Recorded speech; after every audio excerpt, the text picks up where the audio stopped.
Solo levelling ने prove कर दिया है कि अगर आपका एमसी इतना ओपी हो जो हर फाइट के बाद खुद को लेवल अप करे, तो लोग प्लॉट होल्स को इग्नोर करके भी उसकी जर्नी बिंज वॉच करेंगे। जिनवू ने सिर्फ मॉन्स्टर्स नहीं मारे, वो नए एनिमे फैंस के लिए एक ऑब्सेशन बन गया। Glow up check, one shot boss fights check, OSTs जो जिम प्लेलिस्ट का पार्ट बन जाएं ट्रिपल चेक। सीजन 1 ने हाइप बनाई और सीजन 2 ने उस हाइप को बढ़िया से सीमेंट किया। लेकिन अब जब दोनों सीजन्स कंप्लीट हो चुके हैं, the stakes have gotten higher and ये सवाल और भी बड़ा बन गया है कि क्या सोलो लेवलिंग की हाइप सच में अर्नड है या ये सिर्फ एक विजुअली पॉलिश्ड पावर फैंटेसी है जिसके एडिट्स तो बहुत वायरल हैं लेकिन रीप्ले वैल्यू बहुत कम। एंड सबसे इम्पॉर्टेंट, क्या ये लॉन्ग टर्म ग्रेटनेस तक सर्वाइव करेगा? आज की वीडियो में हम सोलो लेवलिंग का करेंगे ब्रूटल, ऑनेस्ट एंड थोड़ा emotional breakdown, without any sugar coating and without any over hyping. कैसे Korean web novel global juggernaut बनी, क्या स्टोरी में एक्चुअल सब्सटेंस था या ये सिर्फ विजुअल्स का मैजिक था, और क्या थर्ड सीजन या फ्यूचर आर्क्स इस करंट हाइप को कैरी कर भी सकते हैं। अगर आप ट्रू फैन हो तो ये वीडियो आपके लिए एक सेलिब्रेशन भी है एंड एक रियलिटी चेक भी। और अगर आप नए नए हो देन बकल अप, क्योंकि ये सिर्फ ग्लो अप की कहानी नहीं है, ये एक टेस्ट है। क्या विजुअल्स के पीछे की कहानी में दम है? Let's start levelling up with the truth. Solo levelling की शुरुआत किसी बिलियन डॉलर स्टूडियो से नहीं हुई थी, बल्कि एक सिंपल कोरियन वेब नोवेल थी। नाम था ओनली आई लेवल अप, जिसमें एक वीक हंटर अपनी माँ के बिल्स पे करने के लिए डंजन्स क्लियर कर रहा था। एमसी का नाम Sung Jinwoo, power level rock bottom, confidence negative. जिंदगी basically I may die today mode पर चल रही थी। और ऑनेस्टली पहले कुछ चैप्टर्स पढ़ो तो लगता है कि ये भी एक एवरेज सी डंजन स्टोरी है, लेकिन फिर होता है एक अलग इवेंट, डबल डंजन, और उसी पॉइंट पे स्टोरी करती है सोलो लेवल अप मोड को एक्टिवेट। वही मोमेंट जहाँ से फैंस ने जाना कि ये कुछ अलग है। बट देन आया डूबू, वेबटून अडेप्टेशन जिसका आर्ट इतना इंसेन था कि रीडर्स हर पैनल का स्क्रीनशॉट लेने लगे। जिनवू का ग्लो अप वेबटून हिस्ट्री का मोस्ट सेटिस्फाइंग ट्रांसफॉर्मेशन बन गया। एक ऐसा वर्ल्ड जहां हर बैटल के बाद एमसी और स्ट्रॉन्ग होता जाए, हर फाइट सिनेमैटिक लगे और हर चैप्टर क्लिफ हैंगर पे ख़त्म हो। ये फॉर्मूला एडिक्टिव था। Power fantasy with god tier visuals, weekly drop without fillers like a dopamine on timer, and dungeons, fights, power up, flex, rinse and repeat. But it worked. Reddit पे threads भर गए, YouTube पे breakdown शुरू हो गए, Webtoon ने 100 million plus reads cross किए across Korean, English, Spanish and even Hindi regions. Even हमारा ऑफिस वाला भी जिनवू के एडिट देखकर बोल रहा था, भाई बंदा ओपी है। जिनवू का कैरेक्टर इतना रिलेटेबल बना क्योंकि हर फैन ने उसकी जीत में खुद की एक छोटी सी जीत फील करी। पुअर से पावरफुल तक का जो आर्क है ना, वो यूनिवर्सल फैंटेसी है। Every viewer saw their own grind in his rise. और फिर हुआ एक ऐसा अनाउंसमेंट जिसने लिटरली आग लगा दी। A1 पिक्चर्स ने कहा, yes we are adapting solo levelling. बस फिर क्या, टीजर ट्रेलर ने 1 मिलियन व्यूज सिर्फ 24 घंटे में क्रॉस कर लिए। OST स्पॉटिफाई पर ट्रेंड होने लगी। क्रंची रोल ने फुल ग्लोबल प्रोमो किया और टिकटॉक पर जिनवू ग्लो अप एडिट्स ने हर किसी की फीड पर कब्जा सा कर लिया। सोलो लेवलिंग बन गया था एक कल्चरल इंटरनेट इवेंट।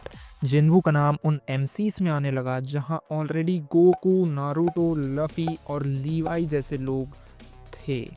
और इस पूरी जर्नी ने ये प्रूव किया कि अच्छी story along with next level visuals and consistent delivery is the recipe to viral domination.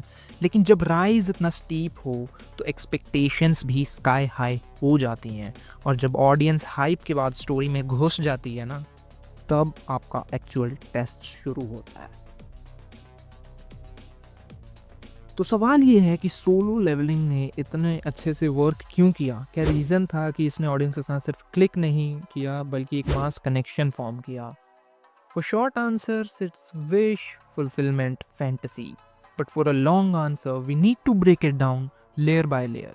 देखो, जिनवू का glow up arc is the dream life जो हर थर्ड वर्ल्ड मिलेनियल इमेजिन करता है, खुद को एज अ मेन कैरेक्टर उसमें रख के। From broke and ignore to god tier solo monster slayer जिसकी एंट्री पे डंजन्स का टेम्परेचर भी गिर जाता है। ये सिर्फ एनिमे नहीं, लाइफ गोल्स बन गए। ये वो स्टोरी है जहाँ एक बंदा जो रोज फेल होता था एक डिवाइन सिस्टम से कॉन्ट्रैक्ट साइन करता है और हर बैटल के बाद अनस्टॉपेबल बनता जाता है। Every level up felt personal. Fans बोलते थे this isn't just जिनवू, this is me after my internship turns full time. And इसका स्ट्रक्चर काफ़ी सिंपल सा था। जिनवू एंटर्स अ न्यू डंजन, जिससे एक न्यू थ्रेट अराइज होता है, जिनवू की डेथ के ऑड्स बढ़ते जाते हैं, बट देन फिर एक पावर अनलॉक होती है जिसके बाद होता है epic flex and new respect. And इसी चीज़ को just rinse repeat and enjoy. ये स्ट्रक्चर काफ़ी सिंपल था but yet it was very addictive. हर नए आर्क में नए मॉन्स्टर्स, नए वर्ल्ड बिल्डिंग ट्विस्ट्स, नए बॉस फाइट्स। जिनवू के अपग्रेड्स देखकर तुम लिटरली फील करते हो कि maybe I should upgrade myself too, शायद मुझे भी जिन जाना चाहिए, मुझे भी खुद को बदलना चाहिए। Apart from this, no forced romance to slow things down, no filler arcs, just raw grind plus reward dopamine loop. और इन सब के बाद आता है डूबू का art, panel after panel perfection, shadow effect so sharp कि तुम्हें अपने डिवाइस की ब्राइटनेस कम करनी पड़ जाए। और जब जिनवू आंखों में ग्लोइंग थ्रेट लेके देखता है ना, तुम्हारा इनर फैन लिटरली स्क्रीम कर देता है। पेसिंग भी एक हिडन जीनियस एलिमेंट था। चैप्टर शॉर्ट थे लेकिन हर पेज में मोशन फील होता था और स्क्रॉल करते ही तुम्हारे दिल की धड़कन सिंक्रोनाइज हो जाती थी क्लिफ हैंगर के टेम्पो से। आखिरी पैनल देख के तो ऐसा लगता था कि अबे यार इतना छोटा सा चैप्टर, अब फिर एक वीक वेट करो। And then came the anime. And trust me, even pictures didn't just animate it, they dramatized it. ऐसी OSTs जो सिर्फ बैकग्राउंड म्यूजिक नहीं, कैरेक्टर की पर्सनैलिटी बन गई। Sakuga level fight scenes with angle so sharp they felt like AMVs and camera work जहां हर जिनो entrance felt like a Marvel trailer movement. And voice actor bro, उन्होंने तो ऐसा वेट डाला जिससे हमें लगे कि जिनवू रियल वर्ल्ड का थ्रेट हो। तुम सुन के खुद बोल दोगे कि इस बंदे को सबटाइटल्स की ज़रूरत नहीं है। और सबसे बड़ी विन, रिलेटेबिलिटी। ऑडियंस ने जिनवू में अपने स्ट्रगल्स को देखा। वो अंडरपेड इंटर्न्स, वो ignored sons and those rejected guys. जब वो सब शैडो मोनार्च बनता हुआ देखते हैं जिनवू को, पूरा फैंडम लिटरली इमोशनली इन्वेस्ट हो जाता है। This wasn't just an anime hit, ये एक इमोशन बेस्ड एडिक्शन था, एक सेल्फ इंसर्ट पावर ट्रिप जिसमें हर फैन खुद को देख सकता था। वी ऑल नो कि हमेशा से लाइट के साथ शैडो रही ही है, और सोलो लेवलिंग भी काफ़ी शेडवी हो जाएगी जब आप इसे हाइप के गॉगल्स उतार के देखोगे। लाइक सब कुछ बैड एस दिख रहा होगा, everything will seam bad S, but जैसे ही आप थोड़ा जूम इन करोगे आपको फ्लॉस दिखने लगेंगे। Like for starters the story is very predictable.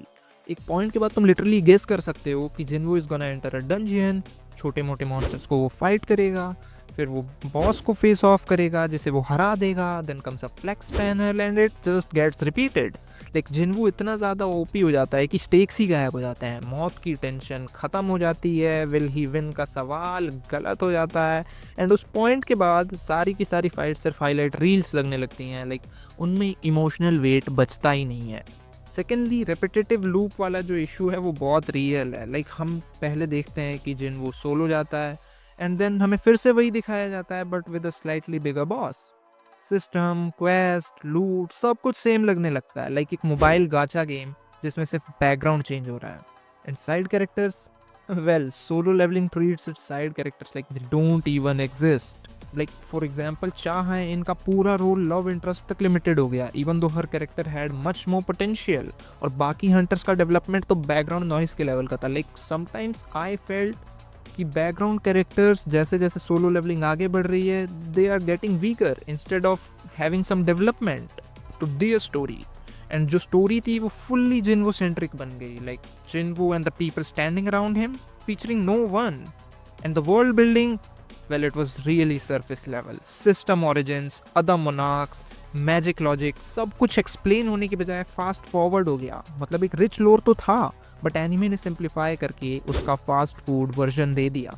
And emotional engagement काफ़ी लो हो गया था मिड सीजन के बाद। लाइक स्टार्ट में जिन्हों की माँ बहन सर्वाइवल सब कुछ ग्राउंडेड था, बट जैसे जैसे वो गॉड टियर बन गया रियल इमोशंस गायब होने लगे। लोग बोलने लगे जिन्हों सिमुलेटर देख रहे हैं, स्टोरी नहीं। और सबसे बड़ा कंसर्न A1 पिक्चर का अडेप्टेशन कुछ की वर्ल्ड बिल्डिंग को स्किप कर गया। फैंस ने नोटिस किया कि लोर को डेप्थ नहीं मिली है, ट्विस्ट डाइल्यूटेड लगने लगे हैं। इस वजह से सीजन 2 के सेकेंड हाफ में एंगेजमेंट ड्रॉप फील हुआ। इट्स लाइक एक डिश जो कि अपनी गार्निशिंग से तो बहुत इंप्रेस कर रही है, बट अंदर कुछ स्पाइसेस ही नहीं है। क्या इसका मतलब ये है कि शो खराब है? लाइक बिल्कुल भी नहीं, लेकिन ये फ्लॉस इंपॉर्टेंट है, क्योंकि अगर फ्यूचर सीजन्स इन्हीं पैटर्न्स को रिपीट करते रहे तो हाइप तो रहेगी लेकिन हार्ड नहीं। सोलो लेवलिंग का सक्सेस स्टोरी और विजुअल्स का रिजल्ट नहीं था, ये एक मार्केटिंग मास्टर क्लास भी था। लाइक देखो, जब आपके पास एक MC है जो ब्लैक कोट में आता है, जिसकी आंखें ग्लो करती हैं और जो बिना कुछ बोले ही अपनी बात रख देता है, तो आपको सिर्फ एक और चीज़ चाहिए होती है, दैट इज़ वायरलिटी का फ्यूल। और मार्केटिंग टीम ने एग्जैक्टली वही किया। क्रंची रोल ने ग्लोबल डोमिनेशन का ब्लूप्रिंट एक्टिवेट कर दिया।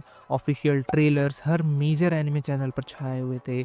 क्लिप्स को टिकटॉक फ्रेंडली बनाया गया। मीम कल्चर का फुल लेवरेज लिया गया। जिन्हों की फेमस लाइन आई अलोन लेवल अप एक टैग लाइन बन गई मोटिवेशन पेजेस की। लाइक तुम्हारे जिम के रील्स से लेके सेल्फ हेल्प इन्फ्लुएंसर्स तक सब उसी क्लिप को रीयूज कर रहे थे।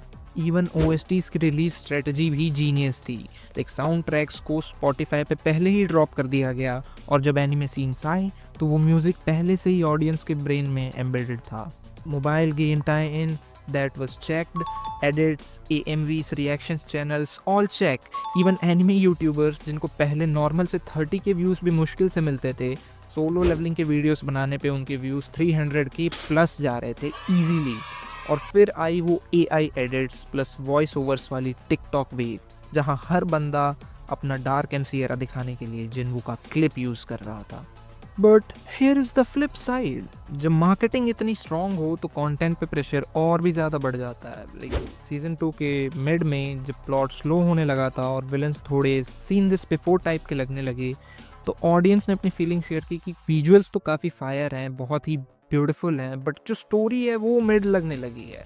और जैसे ही क्लाइमैक्स की तरफ जाने वाली पेस थोड़ी सी कंफ्यूज हुई, फैंडम डिवाइड हो गया। एक साइड बोल रही थी कि ट्रस्ट द प्रोसेस, और दूसरी साइड बोल रही थी कि ये शो बस एडिट वर्थ है, इसमें डेप्थ नहीं है।